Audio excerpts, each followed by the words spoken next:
Notre vie est mathématique. Avez-vous déjà fait le lien entre l'homme et l'univers? Le principe de l'infini en mathématiques n'accepte pas un début et une fin, c'est pourquoi il y aura toujours de la place pour ajouter ou soustraire en chiffres à un nombre.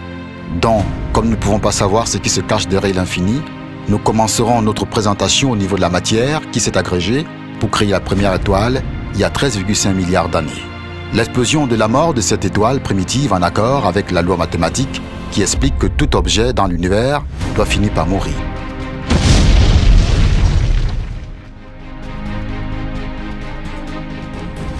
Ainsi, elle a pulvérisé dans l'univers de la matière qui s'est agrégée aussi pour former les galaxies et ensuite les systèmes de planètes avec au moins une étoile centrale comme notre système solaire. Notre système solaire fut né il y a 4,5 milliards d'années avec le Soleil et les autres planètes, dont la Terre, avec les mêmes atomes issus de la première étoile.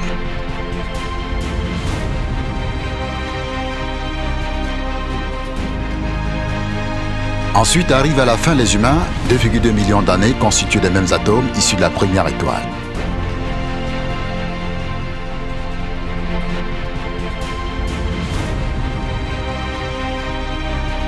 Les plus importants de ces atomes que nous consommons à tout instant pour notre survie est l'oxygène et aussi du carbone, l'hydrogène, le fer et etc.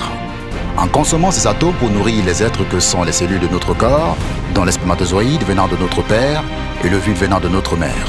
Ces cellules des plus importantes qui nous donnent la vie en s'agrégeant dans le ventre de la femme, comme les atomes qui se forment dans l'univers en corps céleste. D'où la nécessité pour nos femmes d'adopter une nutrition de qualité avant, pendant et après la fécondation des deux cellules afin de créer la vie. Donc, si la matière applique les lois mathématiques dans l'univers pour créer les corps célestes, c'est exactement la même chose qui se déroule dans le ventre de la femme en lui conférant un pouvoir mathématique. En fond d'étoile, le lien de l'être humain avec l'univers, atome venant de la première étoile, se transforme par réaction chimique en molécules qui deviennent des cellules, ensuite des tissus et après des organes pour aboutir au corps humain. Si tel est le lien entre l'homme et l'univers, notre vie serait mathématique.